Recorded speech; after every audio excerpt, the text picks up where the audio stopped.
Hello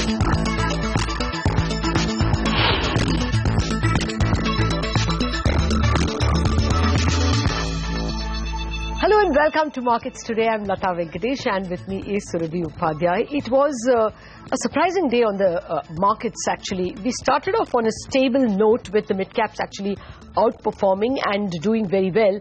But in the last half hour of trading, the market clearly lost its nerve and came under a bit of bear-like selling.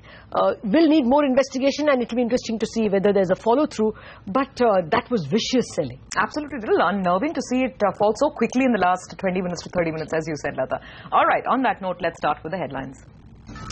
A bear attack in the last half hour of trade drags markets deep in red. The Nifty loses 1% to end at 8750. The Sensex falls around 250 points. IT, pharmaceutical and auto stocks log heavy losses and banks reverse course, with the bank Nifty also ending down 0.5%. Mid-caps fall in step with blue-chip stocks. The mid-cap index is down 0.7%, led by high beta counters like HDIL, GMR Infra and Unitech. However, stocks like DCB and TV18 Broadcast buck the trend on good Q4 results. Gujarat Gas jumps 11% as the company looks to expand its network in Thane. ONGC and Oil India managed to gain in a falling market. CNBC TV18 learns that upstream companies may be spared most of the subsidy burden in the current financial year. Upstream majors are spared a fourth quarter subsidy burden as the government pays the entire 5,300 crore rupees of subsidy. All right, those were some of the headlines from the markets and here are some of the big voices that we will be getting on the show today. Andrew Holland of Ambit Capital will give us his take on the Indian markets, while we'll get you why Jim O'Neill says that he prefers Chinese markets over Indian stocks at this moment. Tushar Mahajan of Nomura Capital will be outlining some of the F&O trends that he has spotted in some sectors. All right, before we get to all the opinion and the analysis, let's tell you what happened. Bears staged a dramatic late assault on the Lal Street today as markets nosedived in the last hour. The Sensex was sitting comfortably above the 29,000 mark with just 60 minutes left for the trading day to end. And then came that dramatic collapse with the index losing over 240 points. Ditto for the Nifty, which lost about 1% as well to break below the 8,800 level. Midcaps also felt the brunt with the index losing nearly 100 points. Anuj Singhal is now here with the day's market action. Anuj, what triggered this massive late collapse? Well, no one has the answers about what led to this late collapse, but what a lot of people were saying was that there could be a bit of basket selling that could have taken place somewhere around 3 p.m. But the market did fall quite a bit in late trade, and it was secular in nature, so there is a bit of credence to that theory. Now, what was interesting was that the Nifty fell about 100 points and the Bank Nifty about 400 points in the last 30-35 minutes of trade. That was telling you the ferocity of the fall really was quite big. Let's talk about the stocks. And there were a lot of stocks which were losing ground. The sector which was weak through the day today was Pharma. Stocks like Sun Pharma, Cipla, Lupin, they were all lower, and that leads to the question whether the top has been made in some of these pharma stocks, at least for the near term. Apart from that, IT stocks also ahead of TCS's numbers per week. So HCL Tech, Wipro, Infosys, TCS itself, they were all lower in trade. Some other prominent Nifty losers included Bharti, that was down about 2.5%. Financials led the late decline, so HDFC was down about 1% and Tata Motors was down about close to 3%. There were some gainers as well in today's trade though. Sesa Sterlite was up about 2.5%, ONGC was up 2%, State Bank was up 1.5%. Then in the mid-caps, big decline in some of the F&O names. Stocks like Wockhardt, which is in ban actually, was down 7%. Just Dial was down 4%, Century Textiles was down close to 5%, but there were some big winners as well in trade today. Tata Communications, that was up about close to 5%. TV18 Broadcast, that was up 9% after numbers. Of course, that's the company that owns the channel. And DCB Bank was up about 4%. So as of now, it's only a one-day reversal that traders are talking about and dealers are talking about. Will be interesting to see if we have a follow-up tomorrow, because that could change things again in the near term. Oh yes, absolutely, Anuj. Thanks a lot for that analysis, and one will really want to know whether the bear grip that appeared to have come today will be consolidated tomorrow or not. But more particularly in the banking stocks, they took it on the chin today with the Bank Nifty reversing early gains to end 0.5% in the red. let me first point out to the exception to this rule. That was Development Credit Bank, or DCB, posted excellent set of numbers, a 60% growth in profit, which was helped both by a bit of tax reversals as well as good other income, lower provisioning because they made lower bad loans. Now, the point is this could be restricted only to DCB Bank. That need not be the experience of the entire sector. Contrary to that fear, the markets, however, saw the bank Nifty gaining, and one thought it was largely because of the WPI, the CPI numbers, the consumer price inflation number, which came on Monday after market hours. That was lower than expected. That opened up hopes of a rate cut, and one would think that that will mean rate cut would mean better performance for the banks as well. But really, the bank Nifty's rally got cut off in the last hour of trading, and there can be enough reasons why that happened. Very real fears remain about the bank's performance in the fourth quarter itself, but clearly this one is not just restricted to bank Nifty. It wasn't across the board selling. Yes, absolutely. So that was the shape of the banks, which also collapsed along with most pockets of the market. Let's now move on and get you all the action from the futures and options space. Let's go across to Varinder Bansal, who's standing by with the details. Varinder. Well, thank you so much. Clearly, the last half an hour was very painful for the markets. Nifty, giving up nearly 100 points. Bank Nifty was down nearly 500 points from day's high. Clearly, watch out for 8600 put. That has the highest open interest outstanding. I'll be watching it very carefully whether any unwinding starts happening at that level or not, or whether the market reverses from that 8600 level on the put side, which I'm talking about. That could be very important to watch out for. Clearly, the mid cap was the one in the F&O as well, which took the highest pain. Pharma was the first one, to see losses from days high. Watch out for Work Hard. That stock was down nearly 7%. Huge unwinding pressure seen over there. Open interest went down by nearly 6%. Also among the large caps, all the pharma stocks were looking very weak. Sun Pharma led from the front, down nearly 2.5%. Short build-up seen over there. Open interest was up by nearly 3%. Other stocks, Century Textile, which has been great outperformer since last few days, gave away nearly 5%, ended down 5%. Open interest was down by nearly 5 or 6%. So unwinding pressure coming on Century Textile. Just Style was weak since morning, but gravitated towards day's low at the end of the session. The stock ended down nearly 5.5%. Open interest was up by nearly 7%. Short build-up seen over there. And among the large cap stocks like BHEL, which was down nearly 4%, fresh short build-up over there. M&M has been a weak stock. The stock is down 3% today, down nearly 5.5% for the week.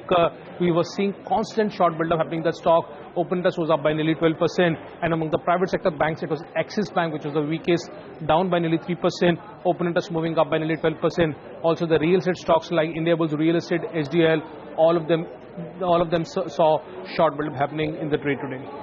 Thanks a lot for that, Varinder. Now for some expert opinion. Andrew Holland of Ambit Investment Advisors sees the Nifty largely between 8,500 and 9,000 levels, especially with the fourth quarter numbers expected to be subdued. However, he's quite bullish on banking. Listen. I do think we're in this trading range on Nifty between 8,500 and 9,000.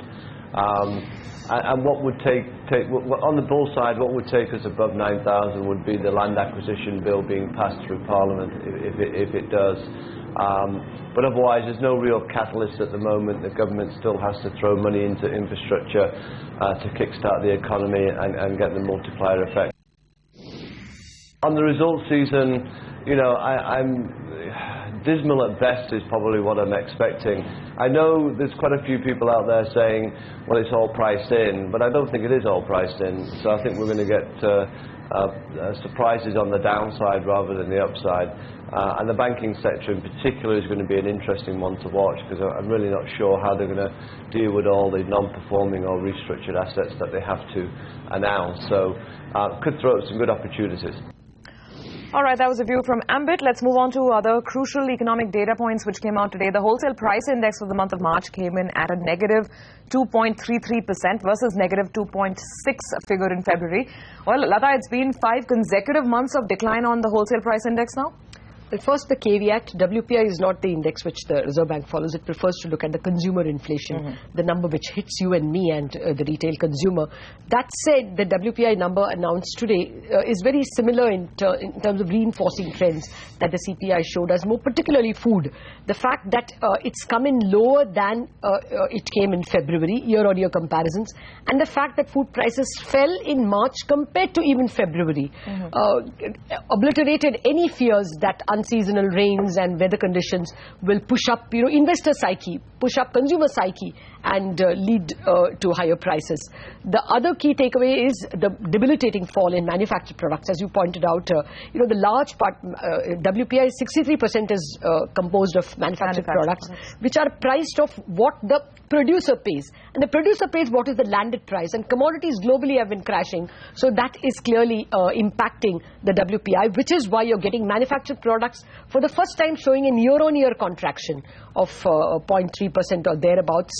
Therefore, through two key takeaways, the fact that food inflation has not become ugly, and the other takeaway that manufactured disinflation is now reaching slightly alarming proportions. All right, so both the print CPI and WPI on the comfortable zone, or in the comfortable zone for the month of March. Let's move on then.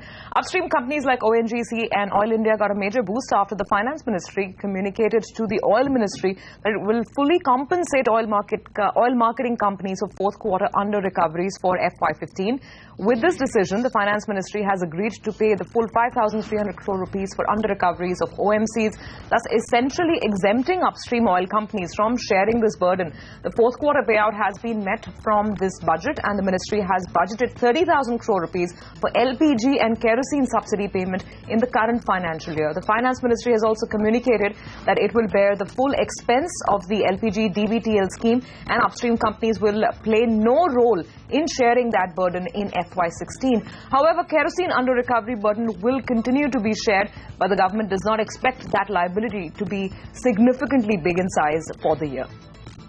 All right, so let's move into some stock-specific action. The two-way battle for Mangalore Chemicals and Fertilizers entered its final lap, with Deepak Fertilizers giving up the chase. CNBC TV 18 learns that after its block deal on Monday, Deepak Fertilizer may be set to sell its remaining stake as well. Kritika Saxena, who has been following the story very closely, is joining with all the teeny-weeny details. Tell us, Kritika.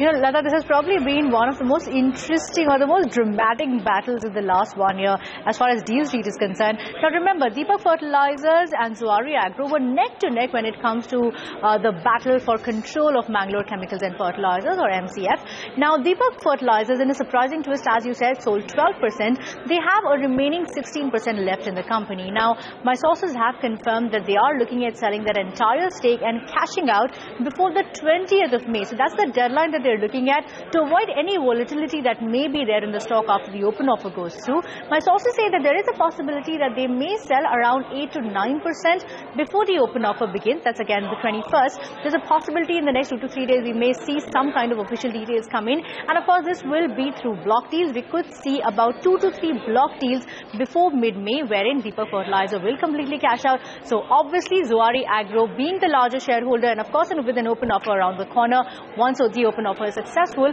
is most likely the obvious contender to win this two-way battle. All right. Thanks a lot for that, Kritika.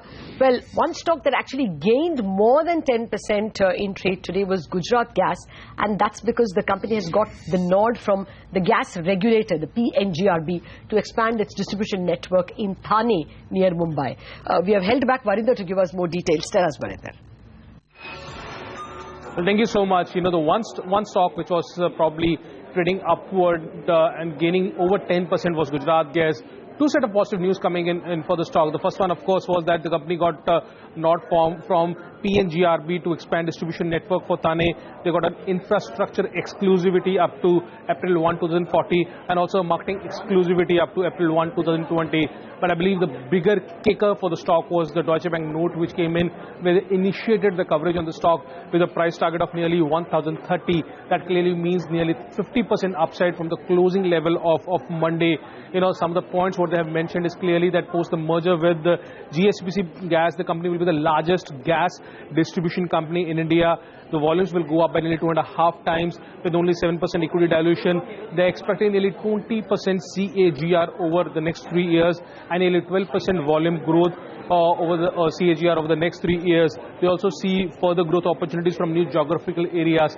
Clearly, the volumes were jumping up on the stock. The stock was reacting positively, was up by nearly 15-16% at one point of time, but ended up nearly 10% in the day today. But clearly, that stock was one of the better performers in the falling market today.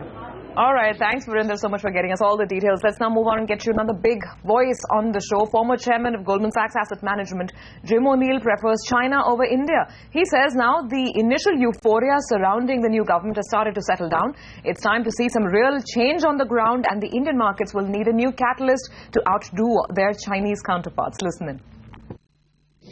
I prefer the Chinese market right now. I think there are three reasons. One is partly because India's just done so well the past 18 months. It's had this fantastic period going back to just since more Modi appeared on the scene, and the markets have re-rated India significantly, including higher expectations for growth. Now, almost everybody that looks at these things thinks India will outgrow China in the second half of this decade. Second thing I would say is, I agree with that myself, but we've got to see evidence that that is going to be the case. And the third reason why I prefer China is if I look at China, there's actually enormous change going on. India, I think it's run out of a bit of momentum, to be honest. I think the budget that we discussed at the time, it didn't really have a big wow factor. There's nothing wrong with the budget. There was a lot of things that can turn out to be very positive. India's had this huge rally for the past 18 months. I think the Indian market's taking a bit of a pause, and it sort of needs a new catalyst, in my view. I think for now, India probably take a little bit of a back seat to some of the other big so-called emerging markets like China. Okay, we'll take a break on that note. We'll be back. We'll have Sudarshan Sukhani giving us some trading strategies, and we'll have more experts as well.